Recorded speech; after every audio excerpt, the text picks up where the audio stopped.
Yo, good day, good morning, and welcome to another episode of the RoadFS podcast. It is a beautiful day in Boise. It actually is. Rod's happy because it's cooling down. It's not so caliente.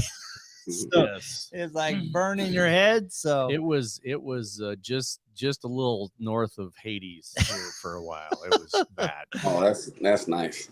yeah, it's not like Arizona where you guys are from. So you guys that are listening in and not watching the show, we have two phenomenal guests, a husband and wife team. You can tell that they're husband and wife that actually like each other, close to each other. You're in high school and you're dating. Your wife actually sat next to you in the truck, right? Yeah, a single cab. A kid or just tension keeping you apart. You guys actually look like you love each other. So Oh yeah, yeah. Of course. Well, we have our ups and downs like every relationship, but yeah, we're pretty united. yeah, so guys, say hello to Rocio and Carlos Cazares. They have Hi. a little mobile detail company called Cayro Mobile Detail out of Arizona. So we're excited to visit with you guys and try to figure out what it takes to make the teamwork work, especially with the husband and wife team. I mean, we actually had Carlos on back in March 28th episode. I'll put a link to it so you guys can see that. But we thought it'd be cool to go, all right, how does this dynamic work with you guys? And have you built together? Well, I guess when we first started, we were constantly always together. But now she takes care of all like the back end and the posting and the QuickBooks and all that stuff, and then comes out in the field when she's needed. But she knows how to do everything. Everything that I've gone to training for, I've passed on to her. And I don't know if you remember last podcast, interior, she kills me. Like she's the detail. Like I don't get me wrong, I do great details, but if we were to go side by side, she'd probably kick my butt. So what is it about that, Rocio, that makes you so much better than him on the It's in the details.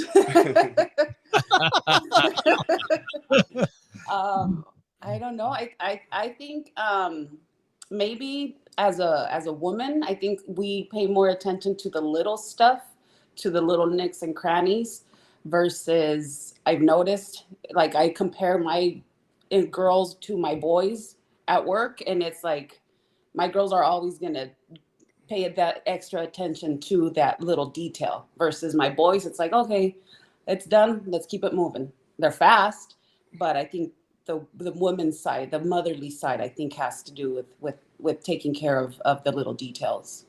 That's an interesting point because a couple weeks ago, me and my boys were detailing the inside of my wife's Suburban. Well, the family Suburban, but she drives it all the time. And the first thing she did when she got in the car is she took the visor down, the sun visor, and she goes, "Did you guys clean back here?" Oh, I've gotten in trouble for that. And I'm pretty good at noticing everything. But one time she lowered, like, I don't know, I think she was doing the windshield inside and she lowered the visor. And she was like, "Did you do the visor?" And I said, "I think I did." She's like, "No, you didn't." She's like, that's one part. She's like, that I noticed because of the makeup and everything, just didn't like in my car, she said. So she's like, if I notice it, all the women that you work for notice it too. So she's like, make sure. I was like, oh, okay. So Yeah. And that's kind of an individual thing that I see is like a lot of times the people will focus on their individual piece, right? A lot of people think, well, I spend the most time inside the car, so that's where I'm going to really, make the most difference. And then other people are like, I want to be able to, when I walk up to it, see how awesome it is outside, and some of that is ego and some day-to-day life, right? It's like, how does the inside look versus the outside? And so I think that is just an individual thing that's in there, but it's nice that you guys have found who is more attuned to that. Because like, for instance, right now, if we were doing a detail, knowing that, I would have Rocio come and check on the interior when we were done to make sure that it passes muster, right? Yeah, definitely. That way you're, and then the other pieces of that, people joke all the time in the industry about, do we do the rockers, and I just laugh at that because you know, that's just a common thing. It's like, who's going to lay down on the ground and look under the rockers? But that's kind of like skipping the visors, you know? Yeah. You got to get it washed, because even though if you step back further enough, you can still see it. So yeah, you'll see the rocker still. So you got to get it too. So you guys have been in business how many years now? I think since 17. So we're going on 5, 6. We're going on 6. 6 years. So looking back, as you guys have built your business, what have been some like really tough obstacles that you've had to overcome, and how did you overcome them together? Wow. I don't, maybe the communication, because we're always together, just to learn to communicate better. And like, I know when we're in business or in the field, like we're employees. So like, but we're both bosses. So, you know what I mean? I can't just check her, I guess, or like, you know, hey, you messed up right here. I just need to learn how to communicate it better. Or like, hey, maybe you missed this. Or just like how she comes with me with the visor, or like even with my polishing sometimes too. Like I'll go get her to just give it a once over to see, because she'll point it out and she's not afraid to tell me. So that's the best part. So communication was a big thing. Yeah. Basically, pick and choose your battles, personal and business wise. A difficult situation would probably be, I mean, you know, bills are always going to be there, but having a good relationship at home and having a good relationship at work. It's difficult at times, but we just got to learn how to separate both situations. And I think I don't want to say we've mastered it, but I think we've worked hard enough to learn how to separate one thing from the other, and look at each other as co-workers, as peers, and as my husband. Yeah. So how long have you guys been married? We're going on 2 years, but we've been together for 12. Okay, so 12 years together. And that is the advantage that I see you guys have, is you have that history of a relationship. And similar, other than the married part, Jody and I have known each other for over 30 years. But you wanted to marry him. No, I know.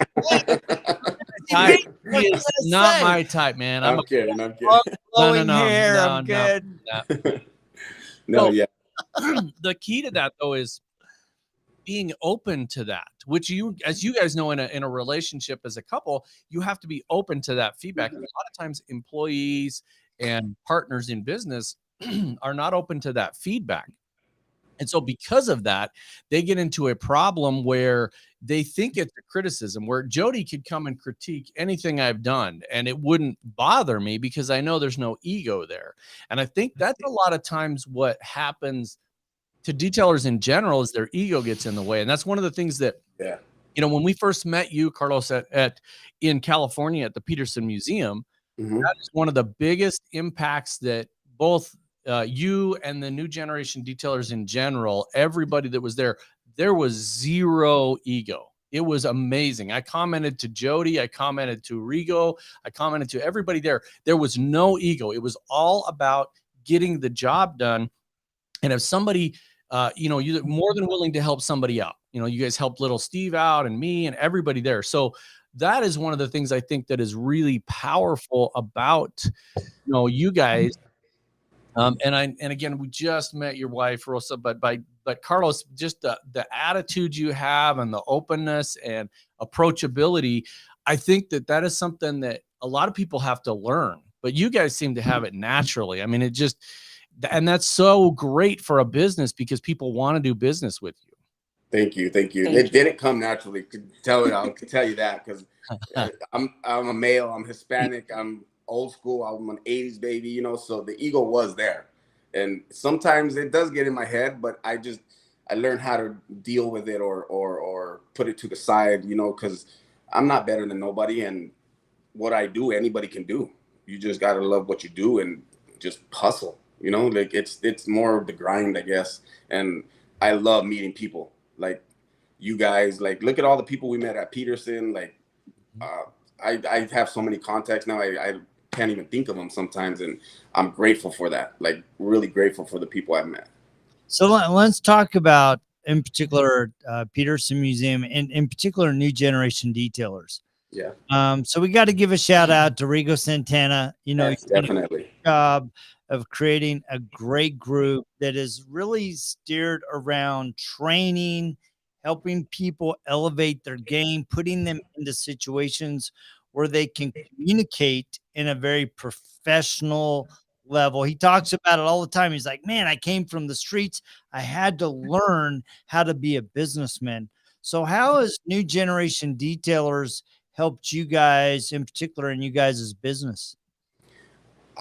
I think, like you said, we're from the streets. I was from the streets too. So like when I first met Regal, when I first talked to him to go out there, like he just made me feel welcome, and he just told me how it was, you know, and didn't beat around the bush. So that's what I liked. So I jumped on board right away, and I went to his class, and we've been, I think, 4 years ago, about 3, maybe 3, 4 years ago, I think, and I've been riding with him ever since, and it just gives me more confidence, you know, because if I don't know something, because I don't know everything. I don't know everything in the industry. And then plus I'm doing raps now and PPF, and I want to just expand. So I'm like an open book too. I want to learn everything. So if I get stuck or something, I can reach out to him or to our little network. We have a network with all the new generation detailers, and it's a bunch of us now. So I think confidence and knowing you have that backbone, especially with Regal being who he is, and he's been in the industry so long, and knowing what he is, he's a certified trainer for IDA, skills validate, all that stuff, and now Sonax representative, Flex, all that. So the knowledge, it's always great that I have that behind me. Yeah, that support. Yeah, it's a great support system that Regal and the team created.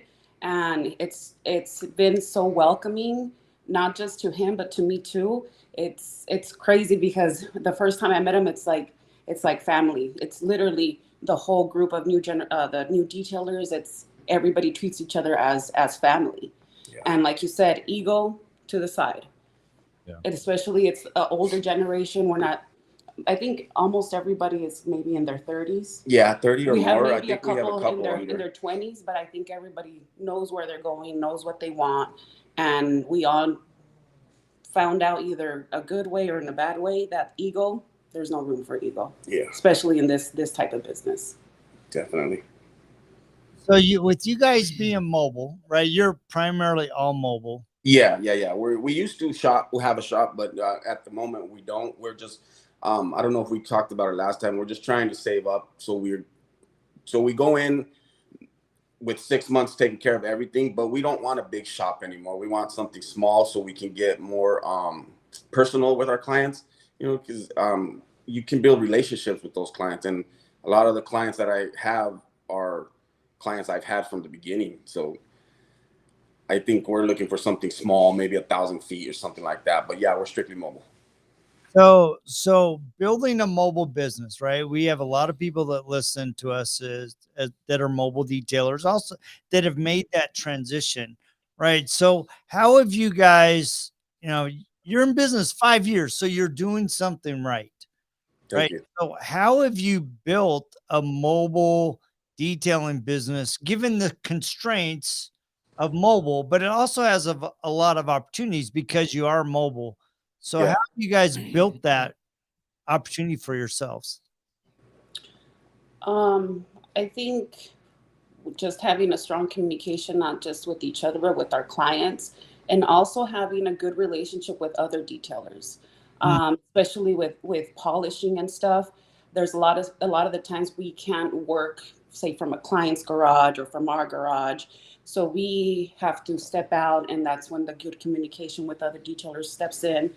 We've had thank God, other detailers have offered to let us borrow their shops.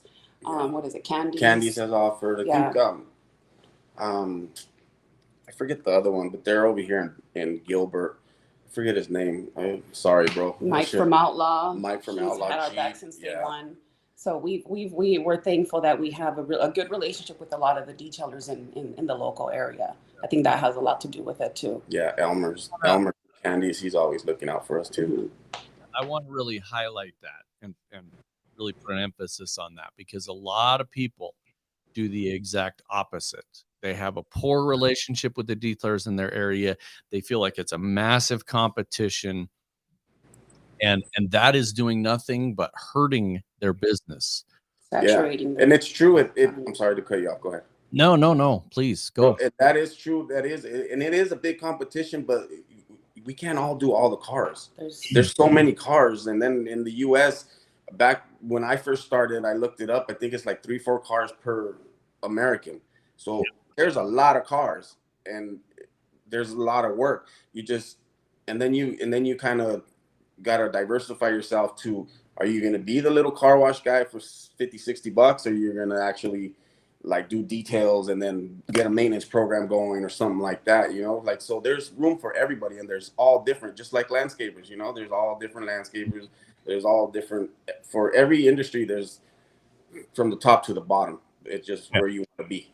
And I think that those relationships make such a big deal, because we've seen it happen time and time again. We have some friends in Utah, and they each have their own shops, but they're smaller shops, like you talked about. There's like one bay, maybe they can fit 2 end to end. Maybe 2. But literally, if they have a big coating job, like somebody brings in like a 35 or 40-foot boat or something like that, they will call each other and they'll split it. It's not a competition. It becomes a partnership. Yeah. Day, and that is what I think that people need to promote more, is working with the people in your area and not against them. Don't try to be, if you find another detailer that is, well, for instance, here in town, Sydney Bray-Gwynn from iWash, she specializes in certain things, but there's other things she won't do. So if somebody calls her, she has detailers she recommends them to. And so it's a it's a partnership to do that. Yeah. And I think that is a key that people are missing out on, and they're not taking those opportunities because, again, you need somebody to fall back on. All of a sudden, if I'm in your area and I'm like, oh my gosh, I'm sitting here at this job and I'm completely out of fill in the blank. If I can call you up and just come and borrow something or buy something from you or do something or help you out, and you can come help me, that's the way it is. Yeah. And I think people have lost that in general. I think that detailing is just like your regular community or anything. I mean, we all know that if we need something, we're there. Jody helped out one of our employees yesterday. Jody's had situations where he's come and helped me. I've had situations where I've helped Jody. So yeah, the whole engine. Yeah. Oh, your daughter's car. Is that what you're talking about? Jody. Yeah, I had an 88 Chevy van that had 330,000 miles on it, and we replaced the engine in it, and we had a good time. It was a lot of late nights and loud music, and we were doing silly voices and singing, and but that's what you do for community. I mean, I know we're talking to somebody that keeps texting us back and forth. He's looking for an enclosed trailer, and I have 3 trailers, but none of them are enclosed. And so, that kind of community and that camaraderie with your local friend or nationwide, I think that's part of why new generation detailers is growing, is because it is that community. I mean, I know right now I could call Rigo or anybody on the phone and ask them a question about detailing, and as long as they had time to help me, they would help me. And if they didn't have time, let me get back to you. I'm busy right now. Let me get back to you. So I just feel like once people get that, they click that in their brain, that partnership and that friendship and that helping each other out is the best way for you to succeed. So you guys have exceeded recommendations or not recommendations, but standard businesses, right? I think it's something like over 60% of businesses go out of business the first 5 years. So congratulations. Oh, wow. You're in the top 40% of businesses in the US. Oh, thank you. Grateful. Yeah. It's hard, but we'll keep chucking. Yeah, it's hard. So are you guys going to the electrifying event in Seattle that I see being promoted? No, a couple of our other members that are closer are actually going. And Regal's going to be there also, but like Luis, kind of like you guys were saying, like we help each other out. Luis is in Oregon. Yeah. I think Luis is in Oregon. He just called me the other day that he just picked up a shop, but he has to do a lot of remodel and stuff. I was like, hey, let me know, man. I'll shoot up there a weekend and help you out. It's just, that's the thing. Like, you help out your people. You do. Yeah, it's amazing what happens when you can help each other. I mean, it really does. You know, one that I think the big benefit that I watched happen is that people's hearts are seared together. They become intertwined, and there's something about building together, even if you're building different businesses or you're building a business together. There's something about embracing the journey and going, all right, how are we going to solve this problem? Because I look back, you know, at Rod and I in our business. I mean, we started in '09, right? And we started out of our kitchens. We would come together once a week for lunch and we'd strategize. All right, you go do this, you go do this. And we would come back and report. And, you know, we just kind of built, you know, step by step, little by little. And I think a lot of guys, especially mobile detailers, is they have this dream of having a shop or being, you know, a distributor shop, or, you know, they have these big things and they're looking at where they are and they're feeling like they're not succeeding because they haven't gotten here yet, right? And Yeah. they forget that it's a process of building. I mean, because the conversations that Rod and I had yesterday about RoadFS would have never happened 10 years ago because Yeah. we built on a foundation. We've enhanced features. We've gotten new perspective. And I think that rather than fight against that process, embrace it as part of the building process of your business. Yeah. Or add new things also. Yeah, I agree. Focus on what you're working on right now, and not obviously it's hard to perfect it, but just work on it, be the best, and it'll come. It just takes time. Yeah, everybody starts from the beginning, because I started out of a '97 Silverado single cab. Like, she used to sit in the middle. But yeah, we started out of the bed. So let's talk about what you guys offer right now. So you guys mobile, and you're in Arizona. So what part of Arizona are you in? Well, our main demographic is all North Phoenix, so Scottsdale, Paradise Valley, DC Ranch, all that area. But we take care of the whole valley. There is a little maybe service fee depending on the mileage, but yeah, we take care of the whole valley. But majority is all North Phoenix. Okay, and so because you guys are primarily mobile, do you guys have a limited number of services you offer, or do you guys plan on expanding and doing different stuff? Well, we do a little of everything, truthfully, because I use my 2-car garage as my shop when I need to bring stuff home. Like right now, I'm doing a ceramic out of the garage, but I've done wraps, I've done PPF out of my garage. So I do offer everything. Or if they have a bigger garage or a nicer garage, because some of my clients, they have them AC'd and all that stuff. So if they don't mind me working out of there, I'll work out of there too. But yeah, we offer everything from your basic maintenance to your full detail to a complete color change to protection, full PPF, ceramic, rims, tires. We offer powder coating. We offer rims and tire packages. So wow, you do everything. Yeah, man, that is awesome. And I think people should listen to that, because there's so many mobile people that don't, they go, oh, I can't do that. I'm in this environment. I can't do, you know, ceramic because I'm in, you know, whatever, fill in the blank. But you guys are in one of the arguably, you know, it's a hot environment. I mean, is, you know, like hell. It's like Idaho. Yeah. It's just steps away from hell. Yeah. Your hair literally burns off. So yeah. Look at my arms. I have no arm hair. I know. So but I think the key to that is you found ways to overcome that, right? So I see that question that you just answered probably 10 times on social media all the time. What do I do when it's too hot and I need to do a ceramic? I'm a mobile guy. Should I get a tent? Should I do this? Well, you don't really want to ever do it just out in a tent like that. Right. Me personally, you know what I mean? The way I was trained from the beginning, you don't ever want to do that. But yeah, there's ways, like even your own garage, because I got a little fan in there, you know what I mean? Because it does get hot, but as soon as I'm done coating, it's back up. You know, as soon as it's cured, it's back up. Or like I said, a lot of the clients, you just talk to them and they're cool with it. And then plus their garages are sometimes bigger and they have AC in there and all that. So it's climate controlled.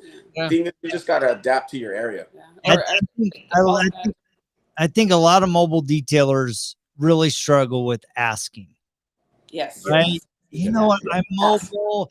Can I use your water? Can I use this? Right. And a lot of them, especially if you prove that you got the skills and the customer service, they're going to open their hearts and everything to you to make you successful, which Yes. makes you give a better product. Yeah. Exactly. Yeah. And it's true. Like, Rocio, what were you going to say? Oh yeah, that was exactly. And having great communication with detailers. That's where it falls back to. Yeah. Where you don't have a place to work. Okay, let's talk to the client. Though the client doesn't have a place to work, I can't work out of my house today. The job is too big. Let me reach out to so-and-so. They got a place. Let me see if maybe we'll rent it out, or maybe we can work on it together and share the profit. Yeah. It's just communication, not just with work, but with outsiders. Yeah. And it's basic problem solving. I think that's where it comes down to. It's like, instead of getting really stressed out about it and letting it affect your mental, and I'm going to fall back on a podcast that Jody and Rigo did, recently for the IDA, instead of letting it affect you in a mental way and having it be a negative, you just look at it as another problem that needs to be solved. If I'm in my area here in Boise, and again, it's similar to, we're really similar to Scottsdale in our temperatures. I mean, we got a couple weeks of 100 degrees or more. We got a couple weeks of below freezing. So what we do is, like, if I was here and I didn't have a shop, I would be looking at places that I could rent. I would call Steve Thompson. Hey, can I rent out one of your bays, or can I give you a percentage of this ceramic if I can come do it in one bay, and kind of figure out how you're going to solve that problem. If that becomes an everyday thing, right, then that's a business decision. Hey, we need to expand, get a different shop or whatever. But I see people taking these huge leaps and getting these 2,500 square foot shops and all this stuff. And I'm like, if you've got the business, that's fabulous. But I have always had this statement. I've been in cars a long time. I've been involved with hot rods and stuff. And some of the best cars come out of 900 square foot shops. Yeah. It just is. I don't know what it is about it, but that is the way it works, man. There's some sweet cars that come out of tiny shops. So that is the thing, is looking at it as it's not an ego thing, right? You're looking at it again. You're looking at it as what do I need to do my job? What do we need to do to be successful? Yeah.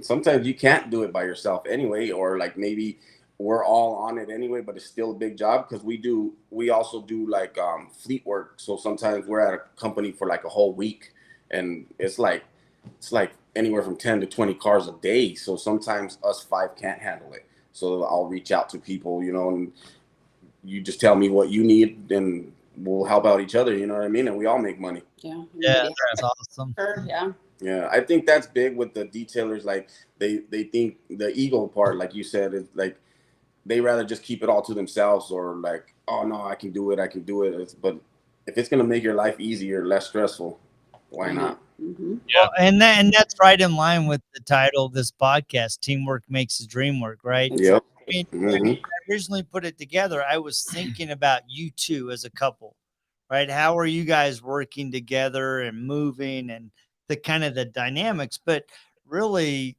what you brought out is that there are so many creative ways that you can work with other mobile detailers in your market to really expand both your brands. Yeah, Exactly. definitely. In your pocket, which is always a good thing. Yeah, Mhm. yeah, definitely. Exactly. So what do you guys have any plans for any big changes or stuff coming up in the near future, or is it just?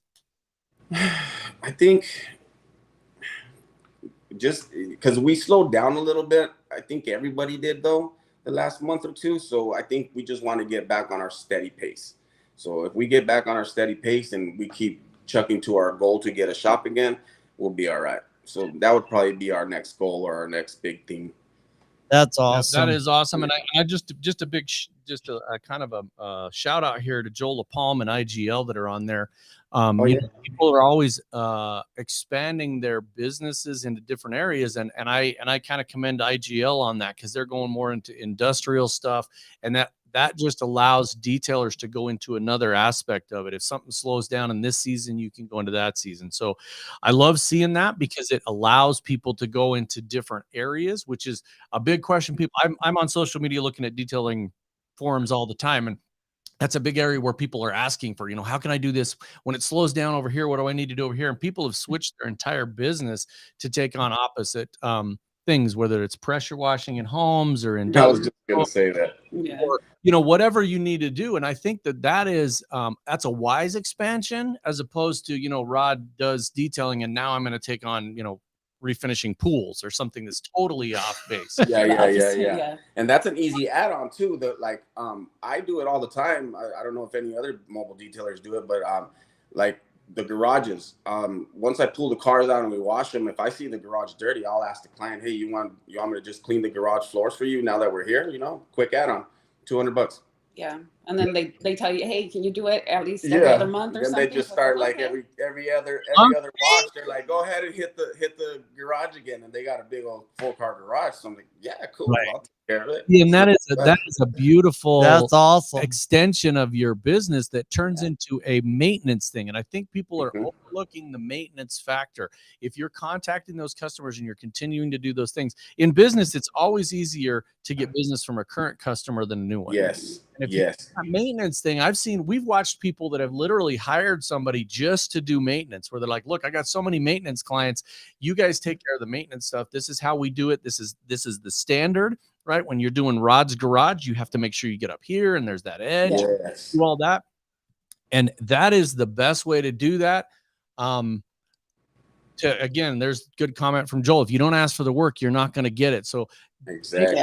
Talk to people about maintenance programs. Hey, your car looks great. We just ceramic coated it. Let's set it up for every 6 months to do a recurring maintenance on it, and it'll keep that warranty or that coating going good. So ask for stuff. People have to be willing to do that. I think a lot of times people, it's not educate your client. It's that ego again. It gets in the way. Get uncomfortable. Hey, is it okay if we do this thing? So yeah, definitely. Yeah. What is a good rule of thumb? You already have the no in your pocket, so might as well ask. Just ask. Yeah. What's the worst going to say? Yeah, exactly. So kind of in wrap up, is there one or two things that you would recommend for other business owners similar to your size to do or implement in their business to help them achieve that success that they're going after? I would say communication with your clients, especially educate them too. Because a lot of them don't understand it and they don't know it. But like your vehicle is usually your second biggest purchase you'll make besides your house. And now the people are like, they're spending money on cars. Like everybody's getting Escalades and Range Rovers, and they're proud of their car. And then if you tell them, hey, realistically, you're in your car more than you're in your house, maybe, or 50% of the time you're in your car and in your house. You want to keep it clean. So just educate them. Oh yeah, Phoenix traffic, baby. Yeah, it's bad. It's getting bad. Yeah, especially with all the expansions too. It's like looking like LA now. Yeah. But communication. Just stay. What is it? Optimistic. Just stay focused. Consistent. Consistency. I know. I always say it. Social media. Anything else, something to fall back? I know, especially like on rainy days for us, we have no work, have something to fall on. Like he said, we offer rim packages, we offer tint. We don't do it ourselves, but we outsource it. So that's still extra income for us. Just try to figure out what else you can offer to this client, and not just for the money part, but you want to have your client be comfortable with you too. Yeah. Take care of everything. Like if you like, you're already detailing the car. So if you notice like the windshield, I'm doing the truck I'm doing right now, the ceramic coating. I think we're going to replace the windshield because I noticed there's a big old crack. It's already here. Why not offer it? If they don't want it, that's okay too. But like, just try to offer everything to your client. Yeah. And whatever you don't offer or you don't do, reach out. We partner with windshield replacement companies, a tint company. So just reach out and they'll be more than happy to work with you. Send them referrals. They'll start sending you clients too. Communication. A lot of my clients have body work now because I got with a good body shop, my friend Julio from Triple J Customs. And they get little fender benders now and they call me. They don't even call like a collision center or anything like that. They'll be like, hey, can you just take care of it? And insurance and everything. So yeah, yeah. The other thing I remind people to do is that's really smart is go out and subscribe to our YouTube channel. No, and definitely. On the thing of the collision is people, and I know you guys do, but people that have a system like RoadFS, if you have that system and your clients have a record of a ceramic coating, they can turn that into their insurance company if they get in an accident. And a lot of times the insurance company will cover a recoating once the car has been repaired. Yeah. Make sure you let the clients know that, because then they call you when they get in an accident, like you were talking about, and they'll get that coating reapplied. Because it is such a big expense, they can do that. So yeah, definitely. That's cool. Well, thank you guys so much for taking the time to visit with us. We love your energy. We love the relationship that we see and feel in you guys. I mean, it's really awesome. So yeah, it's fun to watch. And we want to give a shout out to hold on, I want to read this. Stay relevant with the community. Go introduce yourself to your businesses and your community also. I love that. Me too. And door knocking, if politicians can do it. So. I did that when I started. Yeah, my first year I did that. Like I used to go and put cards too, like at the malls. Like it hurt sometimes when they just get it and throw it, you know. But hey, man, you gotta do what you got to do.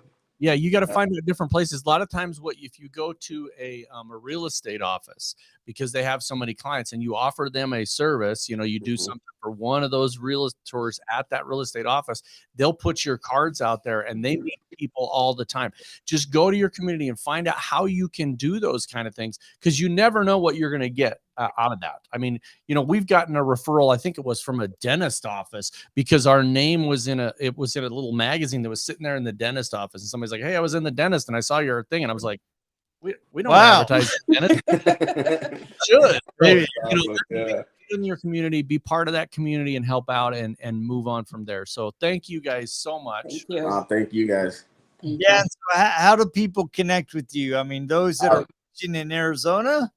Yeah, all social media is Cayro Mobile Detail, CAYRO, and our phone number is 480-781-8360. That's awesome. Well, thank you guys so much for taking the time. It's been a great conversation, and we're Rod and I are going to be on the road a lot in the next 3 months. I mean, I'm going to be in Seattle at that Electrify thing. Oh, nice. Yeah, I'm going to fly in. We have a Budco for the IDA. It's a Budco one-day event. It's an open garage. And then we're going to be in the Leather Repair Summit in Florida. Oh, that's cool. Yes. That's something I've been wanting to get into, is the leather repair. I tell you, man, if you want leather repair, Richard Hutchins is the dude, right? You need definitely. I'll keep that. He is definitely the dude. And we're looking forward. He's having his first ever leather repair summit the week of September 24th through October 1st. Rod and I are going to be there. And then I will be in Indiana for the Detailers, the Roundtable's inaugural training. And I invite both of you to come to conduct the AG training for free. Oh yeah. There you go. Nice. We're going to go to Joel McComb's training. Yes. Gladly do that. Absolutely, Joel. And then we are also going to be at SEMA in about 100 different booths.